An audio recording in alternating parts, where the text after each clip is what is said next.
Welcome to this very excellent episode of the Inside webinar series. Today, well, before I even introduce our guest and our topic, I will say that as part of housekeeping, if you have any questions, please feel free to put them right in the chat, and we'll get to them either as we are going or closer to the end. And if we don't have enough time to catch all of them, we will try and get them answered and get the answers out to you.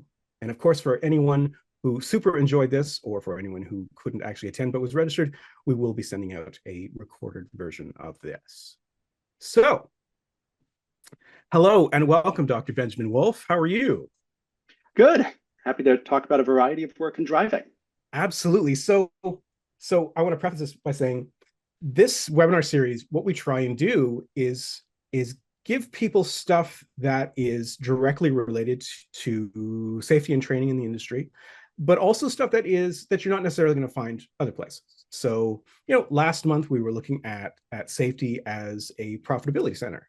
And next month, we're going to be looking at the critical nature of listening skills for safety trainers. However, this month, I feel like we're really hitting the sweet spot for stuff that, unfortunately, very few people are talking about.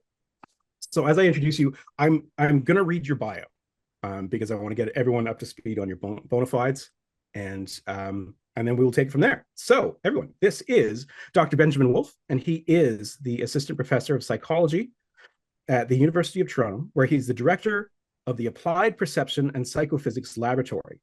Now, while I'm talking, if you want to check that out on a different tab, you can go directly to the website, which is applylab.org, applylab.org.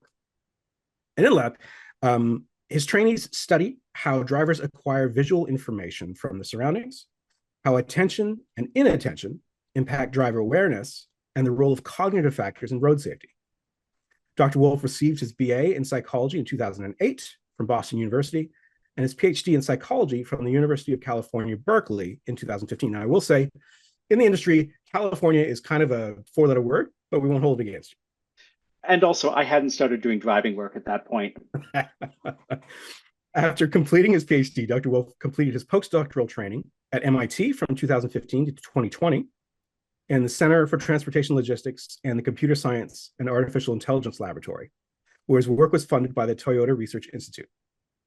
Since joining the faculty at the University of Toronto in 2021, his research and scholarship has focused on perceptual and cognitive questions at the heart of safe driving, and he's received funding from the Natural Sciences and Engineering Research Council, the University of Toronto Connaught Fund, and the University of Toronto X-Seed program, bringing fundamental research in the study of human perception and cognition with human factors research in driver behavior.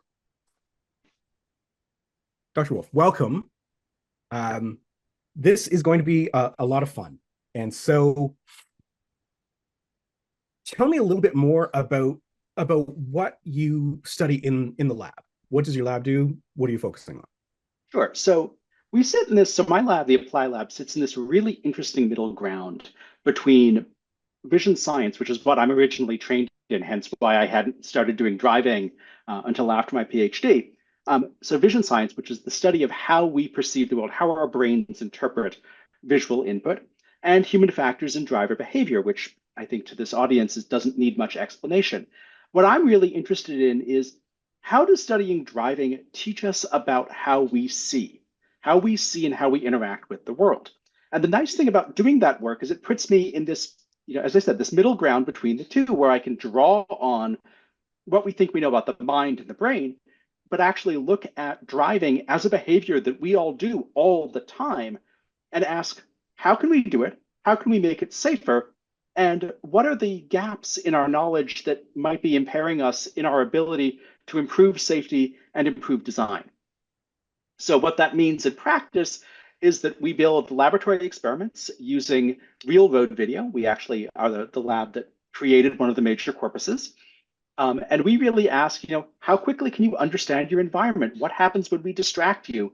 What happens when you look in particular places in this video? And so there's a lot of questions that we can ask safely in the lab that are very difficult to ask either in simulator or on road, but we do this in a way that is both informative to an applied practitioner community and relevant to a more fundamental research community. We tend to call this doing use-inspired research, which is to say we look to the world for things that we actually do as opposed to things that live in the textbook, um, drag them into the lab, and try to come up with good experiments that let us understand what's going on. And then part of that work is not just publishing a paper that a few of my friends and colleagues might read, but actually communicating those results to communities that will use them and benefit from them. So for the audience, then, you do some work on vision, obviously, and you also do some work on the relationship between the driver and driver assist technology. Yeah. And so what I want to do is spend some time first just on the vision stuff and sort of use that as a base, and then a little further on we'll get more into the technology side if that works for you. Yeah, absolutely. Cool. So all right, I'm driving. There you go. I look at the road. I'm either looking at the road or I'm not looking at the road, right? And that Yeah. is just that's the essence of safe driving. Is that correct?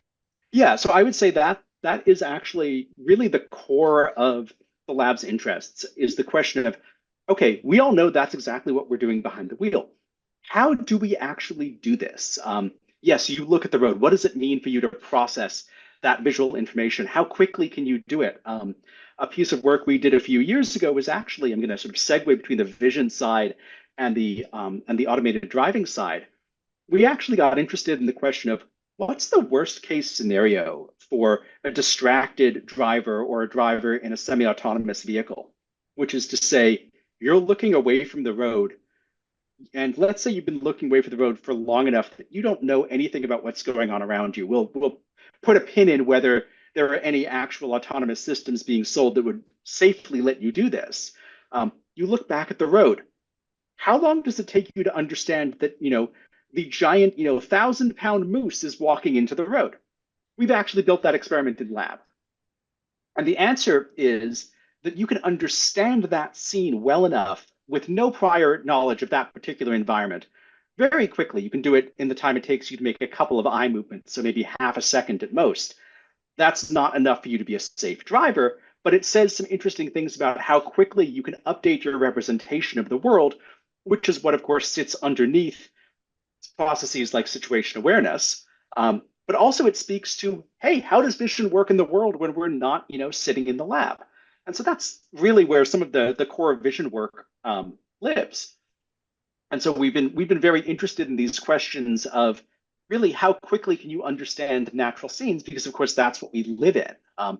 Driving happens to be a wonderful way to ask these questions because it's an incredibly complex environment. Outside of the laboratory when we're not building studies around it, it's of course an environment in which we multitask. And understanding what the constraints are there has the potential to both change our understanding, but also improve safety. Hmm. Where are the constraints? There are tons of them. So some of them in a more, since you wanted to focus on the more vision questions, Sure. initially, one of the big ones is thinking about just from a visual input standpoint, how do we gather information? Our intuition might be, oh, if I want to know about something, I'm going to look at it. And that makes some degree of sense on the surface. The issue there is that if you need to make an eye movement to actually see something, to be aware of it, um, making a directed eye movement, what I would call a saccade, that's the term we use for these, that takes time, and you can only make so many of them. And you probably behind the wheel don't want to be making lots and lots and lots of eye movements that you have to think about. You don't think about your own eye movements now. Now you probably are, but you don't tend to think about your own eye movements most of the time. You can make 2 or 3 of these per second. And so one of the big questions we've been asking is, do you have to actually look at a particular object, or can you understand the scene well enough with visual input from around where you're looking, what we would call peripheral vision? Um, and so there are a whole lot of ideas in this space that sit in a driving and a driver safety framework. Ideas around things like the useful field of view, this idea that you might have tunnel vision under load or with age, but also this idea of, hey, maybe let's track your eye movements in the vehicle and use that as a way to measure where the driver is looking and therefore what they know about the world. Um, if you actually had to look at each and everything in the world to understand it, that might make sense. The fact is that you don't. And so one of the things that we're actively studying is basically where do you look, when do you look, how do you acquire information both from right where you're looking and from your surroundings. So if I'm driving along middle lane and Yep. I notice that there is a vehicle in the slow lane and it is approaching at a rate of speed at the vehicle in front of it, I now have a hunch that I'm going to infer that that guy's going to try and cut into my lane, right? Yeah. He's coming up real fast, but I'm not actually staring at the driver, the vehicle, anything like that. So this is what you mean, sort of by the peripheral view and being aware of what's happening there. Yeah. So I would say, that kind of information, that kind of a motion cue is what we would call it, in your periphery is incredibly useful. I would actually argue that you get more than just the motion information. You have a pretty good awareness of that other vehicle coming at you, coming up on your right, trying to pass you. And there's not just the, oh, there's something fast and it's moving. It's, I know this is an object. I know it's on the roadway. Um, I know quite a lot about how it might behave because I probably have enough information to know that it's another vehicle. It's not just motion information. The periphery is very useful for that, but it's not the only thing it's good for. Hmm. Okay. Okay. So I want I'm thinking about so myself. I'm a pretty good driver. 35 years driving, 34 years driving. No accidents, no incidents, and I I feel pretty good about my sense roughly of everything that's going on. If I needed to make an emergency move into a lane, I know there's a car not there. And within the industry, we often celebrate truck drivers who have 2, 3, 4 million safe miles, like instant Mhm. forgiveness. Are they special? Like, is there something special about people who do that? It's clearly not luck or that length of time and distance. But are they doing something other people can't, or can that be learned? So that's an incredibly cool question. And my intuition as someone who studies the acquisitive process that these drivers are using is that this is probably learnable, but it's probably hard to turn into training. So unfortunately, I probably don't have, here's the silver bullet for how to turn people into perfect, near perfect drivers. Um, at a guess, and this is based on my lab's research and my own scholarship, what they're doing is they're actually getting very good at using peripheral vision. They're getting very good at monitoring their environment without having to make a lot of eye movements, without having to make a lot of head movements. And they're learning to interpret what would otherwise be kind of ambiguous information around them in ways that help guide their behavior on the road. There's actually quite a lot of precedent for this.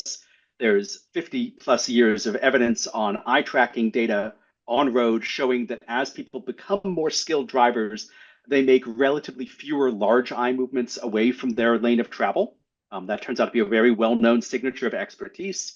What's very interesting is when we've looked across other categories of visual expertise, um, you know, obviously driving is a learned expert skill. In fact, our lives are full of them. I always like to describe it as, probably all of us on this call are expert pedestrians, even if we don't think about it. But it's the same skill that we've learned to be extremely good at and we don't think about. Um, that's also driven by our ability to monitor our environment from around where we're looking from peripheral vision. So my guess is some of the key to this is probably figuring out how to train drivers to interpret somewhat ambiguous information, to have enough experience of variable environments to know what that ambiguity means and to act accordingly. Um, so whether that's something that we could turn into a new training system, tomorrow, perhaps not, but that might give us the starting point to think about how to do that. Okay. All right. So um, processing ambiguous things. I'm thinking about I'm thinking about the training that we do have, say for distracted driving, right? Yeah, And there's a lot that goes in there about cognitive load. yeah, And so what what does that mean? And is it as critical a thing that we believe that we seem to think it is, and or does it work in a slightly different way than we all thought? Yeah, so cognitive load and generally driver distraction is quite justifiably a huge question for safety. Um, I would actually say that there's some complexity here that's really worth thinking about. We tend to think of distraction in a driving context as all distraction is bad. You should try to avoid distraction at all costs. Right. That seems like the nice, simple take-home message.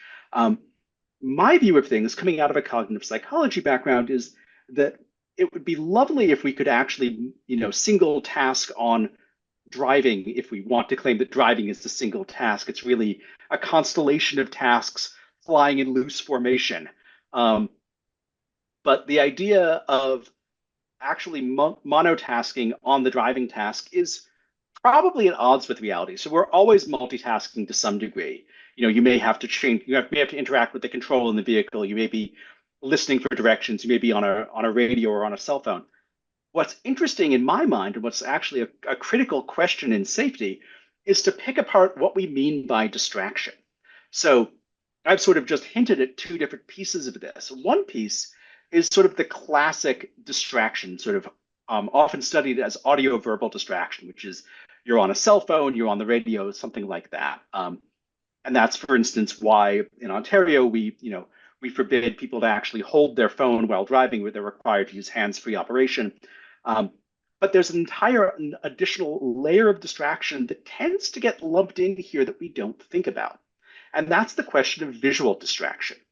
So if you, the driver, have to engage with a control or a display in the cab, that's going to take your eyes off road. We see this all the time, whether it's in passenger vehicles or in commercial vehicles. This is basically ubiquitous, and yet we don't think of it as much of a problem as it really is. If you've taken a ride share, of course, you've seen this with the driver with their smartphone on the windshield or on the dash. If you're, thinking about of a commercial vehicle, you probably have not just GPS guidance, but you probably have additional displays in vehicle. Any of those that take driver gaze off the road will basically impart what I would call visual distraction.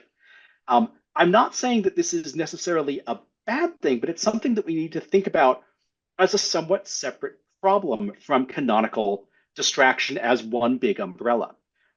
In so much as visual distraction, so if we think of visual distraction, you're moving your gaze away from the road. That's reducing the driver's ability to actually monitor their environment, build a representation of it, and really understand what's going on around them. Whereas with if we think of, say, audio or audio verbal distraction, again, being on a phone, being on the radio, in theory, the driver can keep their eyes on the road. Both of these will draw on the available mental and cognitive resources that support safe driving, but they'll do it in different ways, and there are different limitations that they'll impose. You might think of that audio verbal distraction as being an overall sort of classical cognitive load in the way that we would think about in distraction, whereas a visual distraction, something that you have to engage with again in the cab, would have you not just look away from the road. So, oh, you've lost that input temporarily, but you're also engaging with other visual input, whatever that display or control is. And so you've got essentially stacking flavors, stacking elements of load that may be more detrimental. Hmm. So if I think about, I have the choice between, looking at the cell phone that's mounted here and looking at my speedometer, right, or my fuel Yeah, gauge, whatever. Both those things are going to pull my eyes away. One of those things is part of the constellation of things that are involved in good driving, right? I need to know my yeah. speed, probably need to know what my fuel is, so on, so on, so on.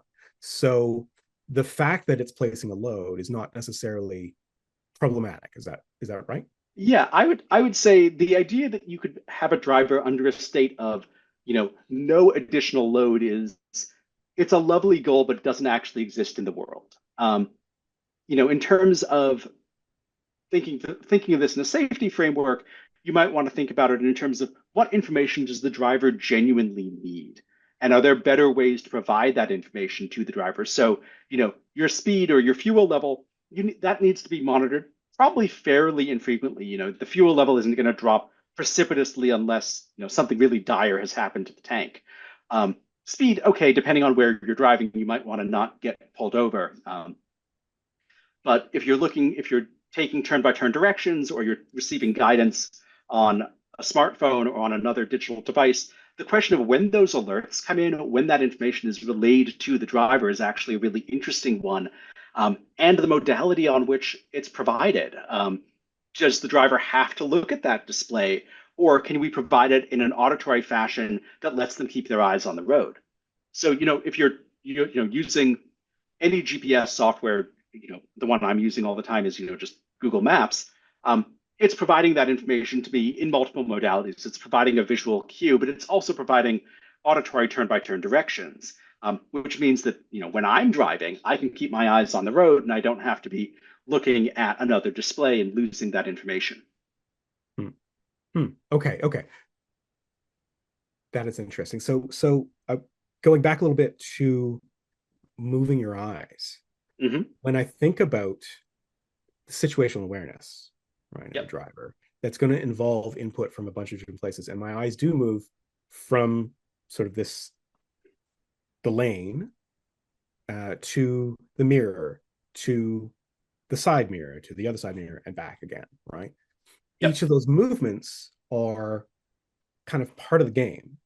Yep. Um, is that, but moving away from that center view, is that inherently problematic, or am I, is So it's I would just go on? I would say that it isn't inherently problematic. You want to be doing some of it. And one of the things that your brain does is it stitches those different views of the world. Every time you move your eyes, your view of the world changes by definition into your continuous perceived experience of the world. In human factors, we tend to think of this as situation awareness. Um, I tend to think of this as a more visual process.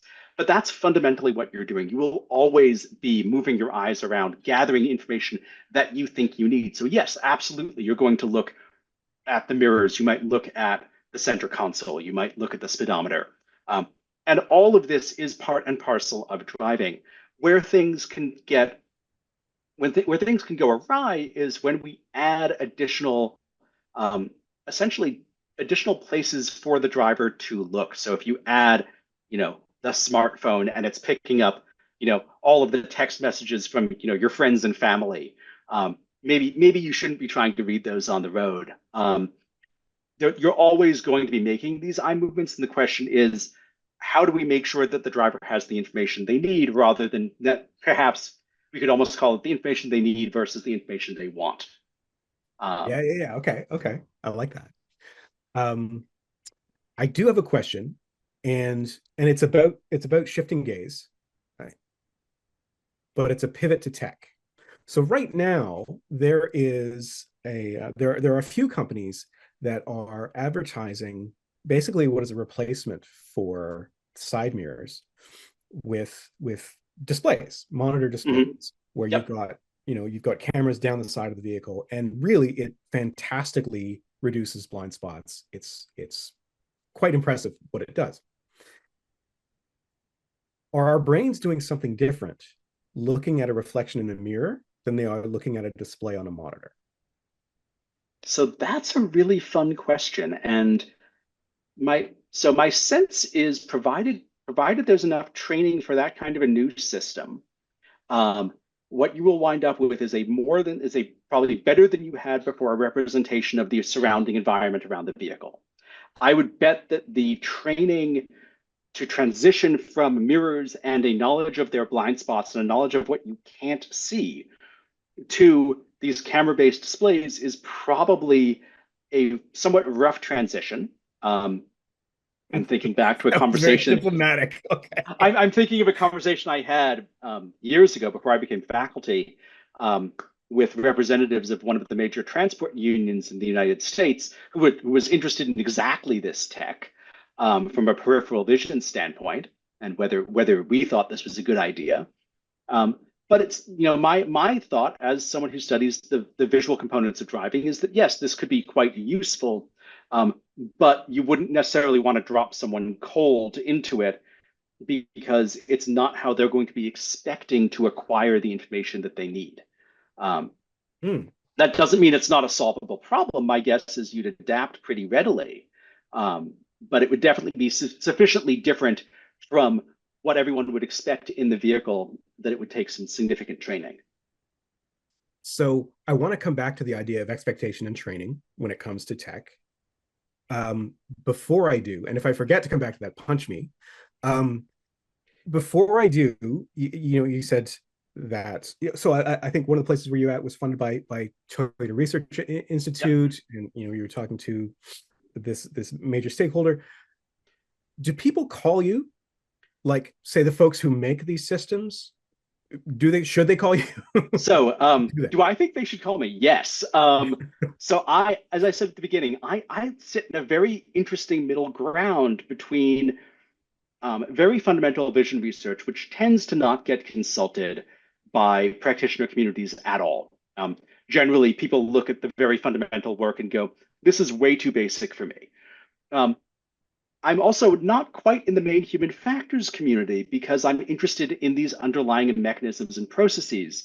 And so I would say, yes, people should be talking to, me in my lab because we're answering particular questions that often sit underneath a lot of what people want to build. And so I'm often very interested in what are humans actually capable of? What can we do? What can't we do? Why? Why can we do this? Why can't we do this? And having that understanding and that approach really means that I'm able to answer questions that they have in ways that they might not get from my colleagues, say in engineering rather than in psychology. I was You and I were chatting about this beforehand. I was literally on the phone this morning, not with a representative from an automaker, but with a journalist at the Wall Street Journal who had seen me online complaining about in-cab design for shifters and wanted my professional opinion about why this might be a problem. So I do get people talking to me about this, but because I mostly sit in a psychology department, I tend not to be people's first call. Hmm, interesting. Um, so the call today was about shifters. It was about instead of like the standard either steering column or lower center console shifter that you would have in a passenger vehicle. Hmm. This was a rental car in Don't say the Florida. dial. Is it the dial? Worse, so much worse. Um, a mixture of buttons and toggles. Yeah, actually buttons, toggles, and plus minus buttons. Um, For shifting? yeah, for shifting. It was literally bad enough that I took a picture of it, posted it on Twitter in 2023, and have actually used it as a teaching example of what not to build in controls. Actually, that is extremely interesting and probably a whole other conversation. There is some question, and have you ever studied? Um, Basically, I'm wondering the difference between a manual transmission and automatic transmission, particularly in a commercial vehicle, where there's just a lot more going on in one of those versus the other. Yeah. So it's not something that I've studied. My guess is that there is probably even greater vulnerability to expectation there, um, in so much as particularly for a manual transmission and what the driver expects to feel in that system is enormously important for feedback. Whereas if the designers of the cab got creative and decided, ooh, we think we can sell this new shiny silliness, it probably reduces driver safety in so much as it won't match expectations when the driver's under time pressure. Okay, okay. So this phrase has come up a couple times, matching expectations, and I want to get into different kinds of driver assist tech. And Yep. so before we get into the sort of the fundamental questions, can you give me a rundown of the different kinds? Right, we've got something simple as cruise control would be like Yeah. fairly basic. Is that right? Yeah. No, something like cruise control, which has been around for decades, is very simple. Something like advanced cruise control, ACC, which would actually require the vehicle to have some monitoring of the road environment. It would have some ability to maintain lane keeping. That takes a camera array. Um, that's something that we've seen come into passenger vehicles in the last decade. Um, I have it in mine. I don't necessarily use it because I don't know if I trust it on the 401. Um, but we have everything from advanced cruise control and systems like that, all the way to what we're getting right now in the passenger vehicle space is what I would call mid-level autonomy. This would be particularly both SAE 2 and 3. Most of what we're seeing is SAE level 2, which is where the vehicle itself can be in operational control with the driver assumed in a active monitoring role. So if you're thinking of, Tesla Autopilot, that's an SAE level 2 system. Whether people use it like that is a separate question. Um, there are the very beginnings of publicly available SAE level 3, things like GM Super Cruise, where the assumption is that the vehicle can be in operational control and notify the driver when they need to take over. Um, that's a particularly interesting system from my vantage point because one of the ways they're trying to make that safe is not just road mapping in advance and having particular areas where it's geofenced to function, but also yoking it to in-cab eye tracking for the driver. Um, I have thoughts about that, Rick, that you might want to ask me about. But those are really where actual autonomy lives at the moment. The SAE levels, of course, go up to 4 and 5, which are, I think, wonderfully optimistic views of how difficult it is to solve vehicular automation. Level 4 would be the driver very rarely has to intervene. Level 5, I usually refer to it as driver what driver, the perfect autonomous taxi. Um, we're not seeing that for a while.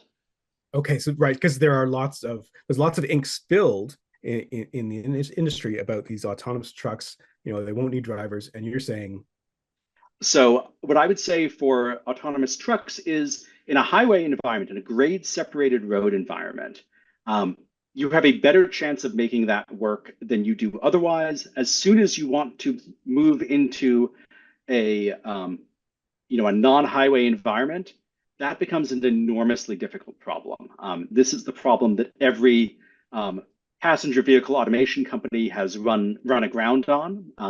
You'll notice that there are no commercial products right now sitting at even level 4 or even a high level 3. And the idea that that the robot could load up your trailer could drive out of the facility, drive to it, get itself on the highway, drive, on the highway, get off the highway, back itself into the loading bay, and the next robot can unload. That sounds like good science fiction to me, and not perhaps likely given our current state of reality. so you stressed me out a little bit because last time I was in Phoenix, there's a subset of the Uber fleet that was driverless, and you seem to be suggesting don't do that. Yeah, so Uber in particular has a very bad history here. Um, so Uber has been trying to automate their fleet since about 2015, 2016. Um, they at various points have hired a great deal of talent there. Um, and back in 2017, they had a semi-autonomous vehicle with a safety driver in it, and it hit and killed a pedestrian. Um, this is outside of Phoenix. Um, and the real answer there is that it was kind of like what I was just describing when I mentioned Tesla's approach to automation, which is that it was a autonomous system that had a certain level of capability, but that was being used, frankly, outside of its capability envelope, and therefore the safety driver wasn't doing their job well. In fact, that particular example, which is a quite well-known one in the passenger safety world, is a case also of actually safety driver distraction. The safety driver, there's publicly available footage of this. The safety driver is sitting there watching a show on, I believe it's her phone. Um, so that's the visual distraction I was talking about earlier. And it's using an autonomous system in a way that is beyond its capabilities. That was frankly a level 2 system, which means that the safety driver should have been, actively monitoring the environment. It was being used as if it was level 3, which is where the vehicle could tell you in time for you to do something about it. And so that's really the kind of gaps that exist here in driver assistance and driver automation, because we have to actually understand what people will do, what human behavior looks like, and what the limits of that mean for the technology and how to use it safely. There's also, the sort of the separate piece here is you might be wondering why, if I'm down in Arizona or if I'm in like, the Bay Area of California, why am I seeing autonomous vehicle testing there and not say, in the GTA? And the answer is that you're talking about nice, big, well laid out roads, mostly, particularly in Arizona, less so in the Bay Area, and not much weather. And the big problem from a computer vision, how do you build these systems and make them work standpoint, is that it's actually very hard to do the image processing and the computer vision systems to actually cope with, say, water or snow falling from the sky. And so that's why you're seeing a lot of the testing in the American Southwest. Okay. All right. So I want to talk some more about matching drivers with driver assist tech. And we've spoken a little bit about expectations. And I do eventually want to get to a place where, you know, we're talking about how much do we train the drivers to get used to it, and how much of the driver has to come to the tech, and how much of the tech should be coming to the driver. Yeah, absolutely. Yeah. So when I think about basic driver assist, and when I think about there is some whispers of regulation in the states about mandatory emergency braking systems Hmm. Yeah. in commercial vehicles. And I personally have had the experience of when I have my adaptive cruise control, it works and is clearly aware and will slow down when there's a car in front of me. But sometimes it slams on the brakes and there's no problem. And Yeah. so and so there's this trust issue here too. So how do we negotiate that? So there's a lot of complexity baked into that. One of the pieces here is the reliability of these systems. And this is something that we should think about not just when it comes to driver assistance tech, like say emergency braking or ACC, but even for something as simple as driver alerts. Um, if almost everyone's vehicle these days, everyone's you know daily driver is going to have say a blind spot warning, and we probably also all had the experience of that going off randomly. You know, it thinks there's something here. There obviously isn't. I've checked. Um, and what's interesting is that the reliability of those cues needs to be significantly better than what the driver themselves will have. This is actually based on work that my lab has done on questions of cueing, which is a classic question in cognitive psychology. And what we found is that if these systems are insufficiently reliable, they're not any better than you. In fact, if they're worse than you ignore them, you turn them off, which is actually a huge issue from a trust and deployment standpoint, which is to say, if let's say they're mandatory systems, let's say you can't turn them off, what you have done is frustrate the driver and probably reduce safety, even though you have built a system that might be designed to keep them safer. That doesn't mean you don't build it. That doesn't mean you don't deploy it, but it means thinking not just about the reliability of the technology, but also of the second order consequences of deploying it badly. Um, so I think that's a big piece. How do you build trust in these systems? That comes down to really classic problems in like human factors automation, where you want reliable systems, you want transparent systems. The driver needs to know what they're doing.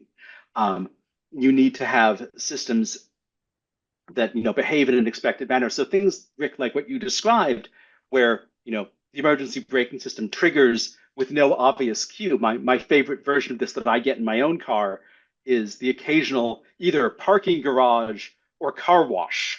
I've occasionally triggered mine coming out of the car wash, and that seems a little silly. Um, but it's one of these things where having drivers really understand the limits of the technology, I think, is probably a big piece of that trust. One of the things that you'd really want to do is be able to override that system when it's in the driver's best interest. And I think that's probably one of Huh. the big pieces. So when there is a, you know, there's a mood in the industry that suggests that drivers are just tech averse, and when you introduce new tech, they're just going to complain about it because they like to complain about tech. Yeah, But really, what we're saying is when they push back on something like this, like they don't trust it, that is really important to pay attention to. Or if I am yeah, purchasing a system for my vehicles, maybe one of the things I want to ask is, can I turn it off? Can the driver, yeah. when relevant, turn it off? Is that right? I would say that's a piece of it. This actually comes down, in my mind, to a really fundamental idea that comes out actually of human factors design, which is this idea of user um, what is it? Human-centered design as a fundamental idea, which is, you know, I might be the expert on some topics. Sometimes in vision, that's the case. I don't necessarily know what my users need. What's interesting is my users will tell me things are wrong.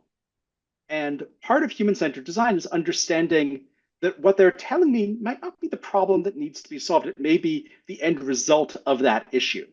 And so I think it's incredibly important to listen to the drivers and say, and when they say, this is causing me problems, not just to say, oh, you need to get better at using this tech, ask why that's the case. What issues are they encountering? How is that interacting with how that new system was designed, built, or installed? And is there a middle ground that understands what the driver is trying to do and what the system can support? This is actually something we see in a human factors and design sense much more generally, which is I always think of this as users or drivers in this case will try to find the easiest way to do something. Um, and what I, as the designer or the experiment developer in my lab or something like that, think that the user should do is not necessarily what they're going to do. And it's incumbent on me as the person trying to achieve an end result in that manipulation to figure out how to balance those two. So I think it's very important here to find that middle ground and to be listening for that input.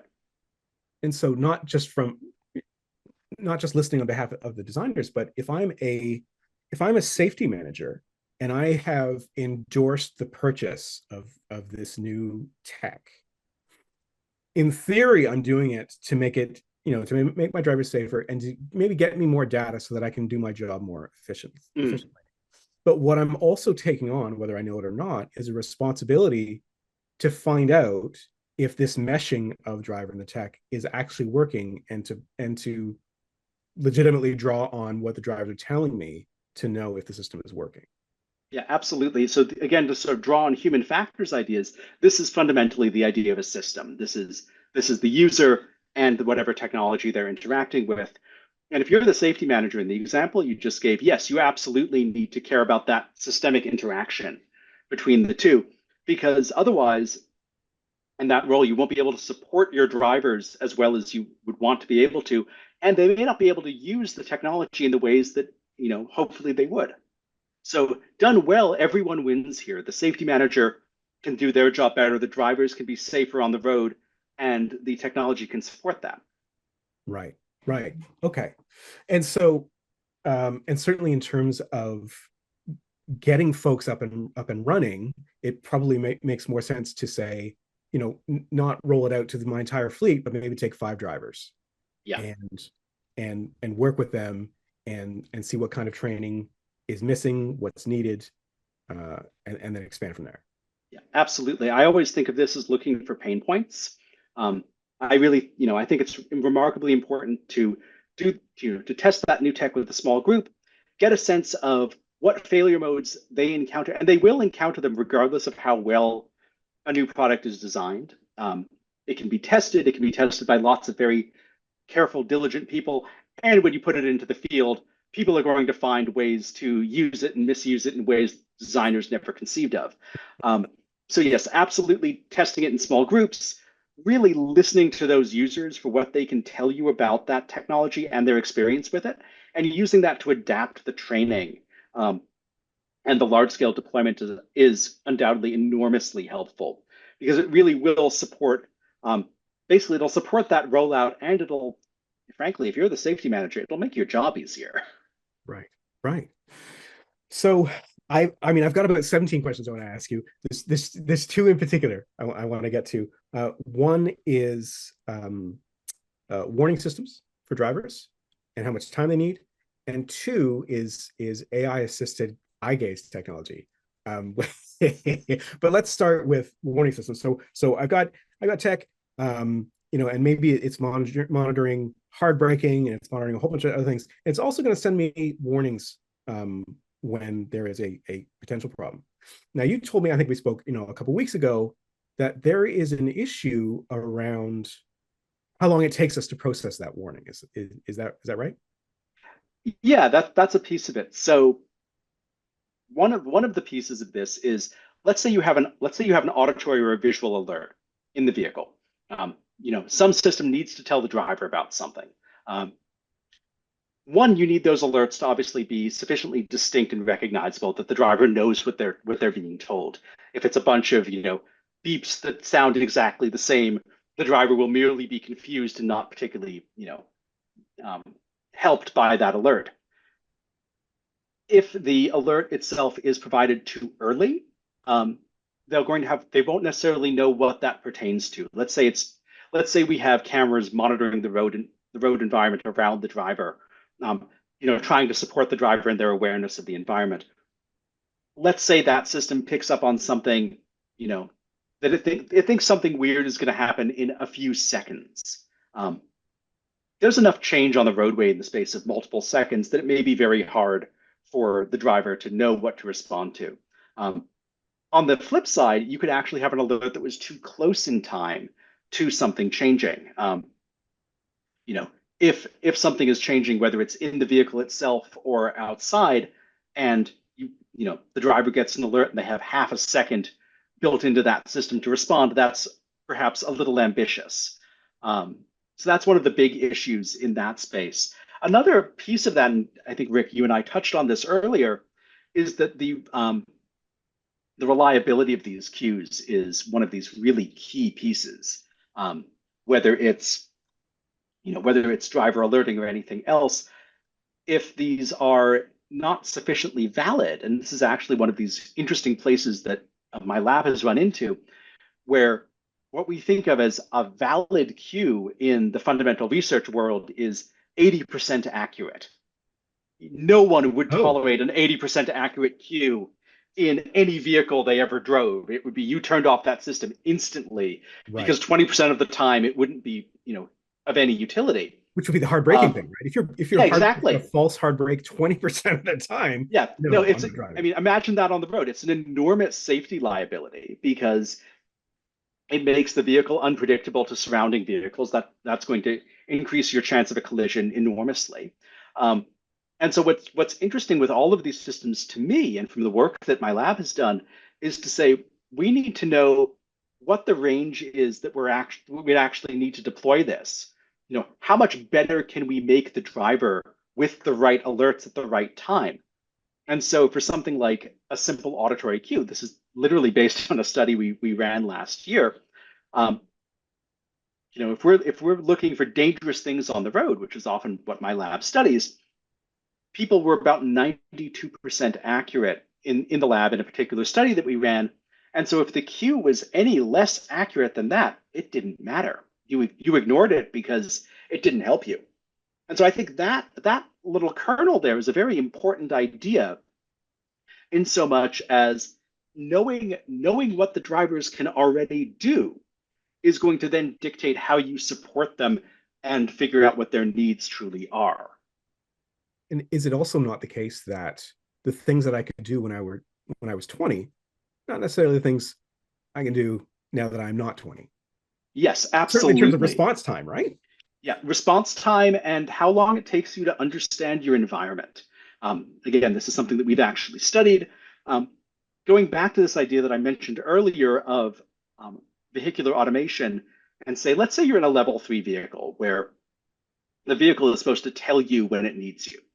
Um, so, you're in a level 3 vehicle, maybe you're shoveling your inbox because Outlook is just out of control. Um, and the car goes, beep, beep, beep, I need you look back at the road. We built this experiment in lab.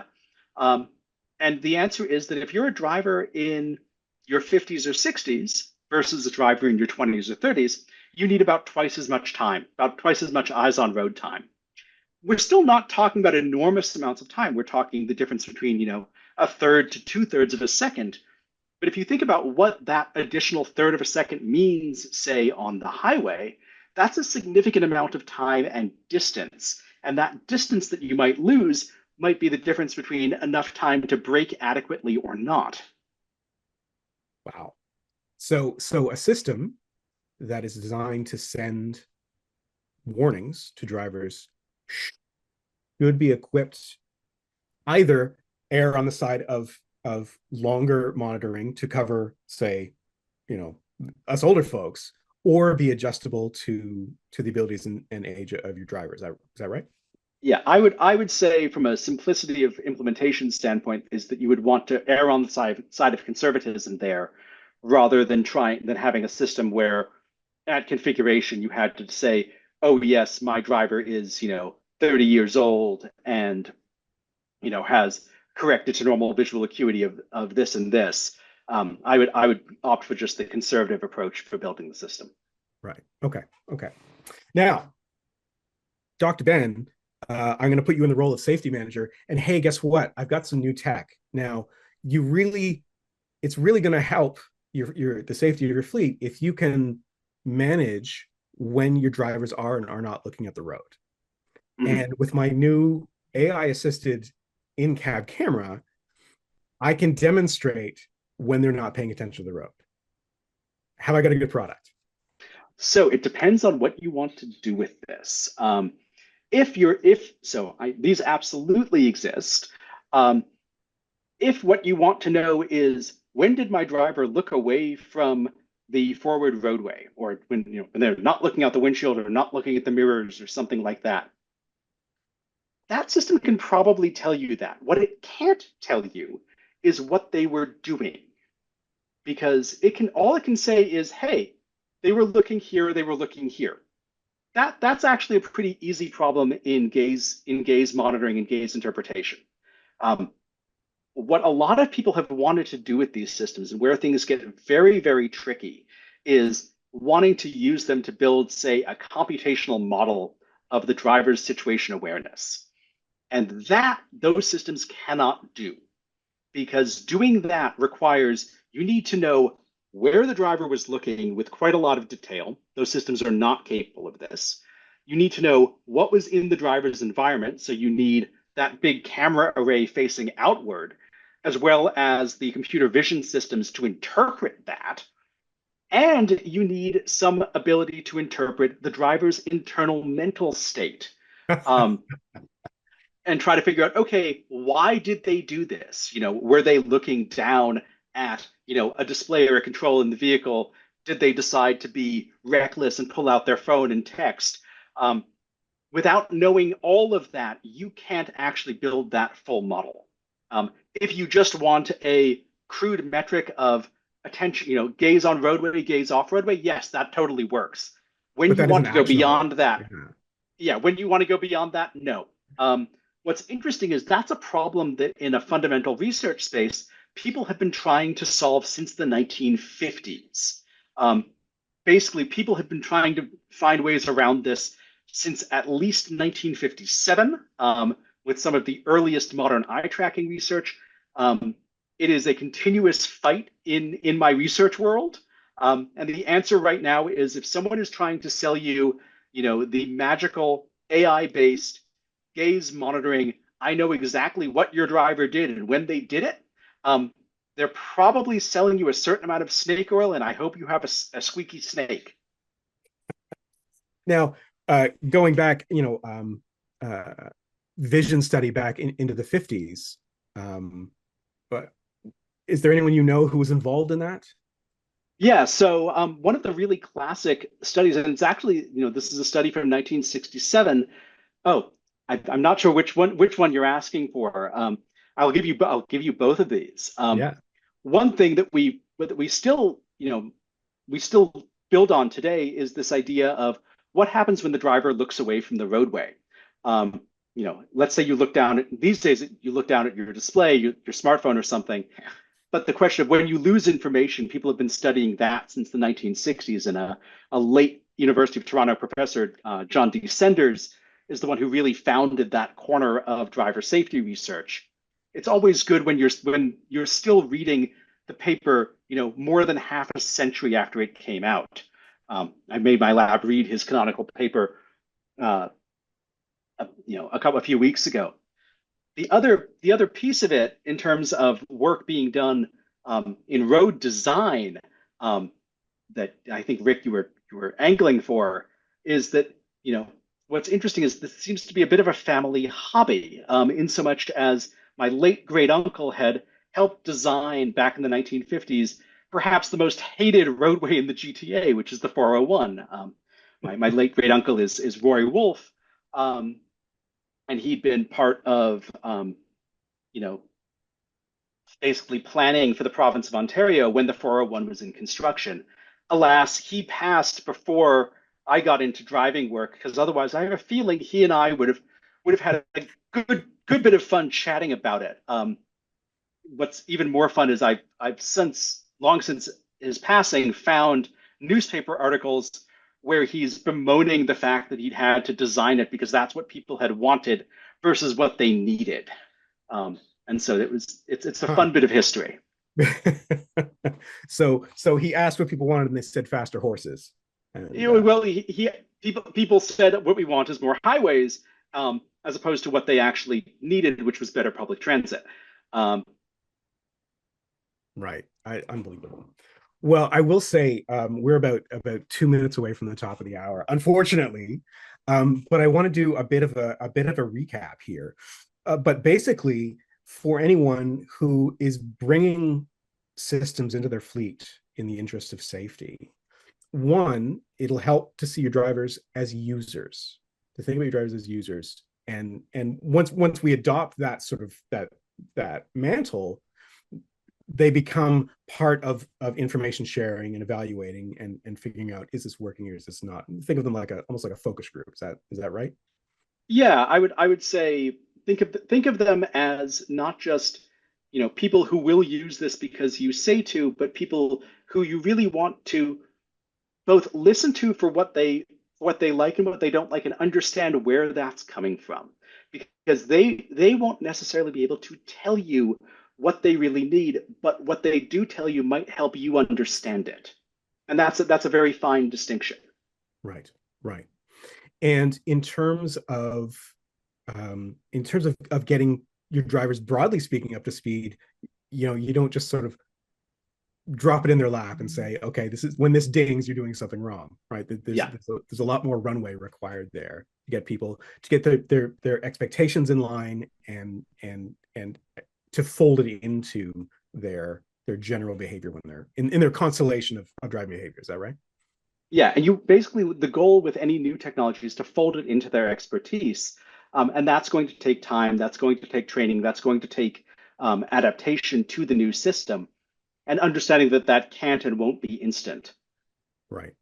And then finally, for anyone who's building these systems, they should call you and Yeah, find out if they're doing it right. they should really think about the limits, and they should probably engage more broadly with researchers both in and outside academia who can really help them understand what their users are doing. That expertise is out there, and frankly, we often like talking about it. Excellent. So I will say, um, Dr. Benjamin Wolfe, this has been an absolute pleasure. I feel like we could have gone on easily another hour for all the things that you're studying, all the things that we could be talking about. But I want to thank you again, and I want to thank everybody for joining us.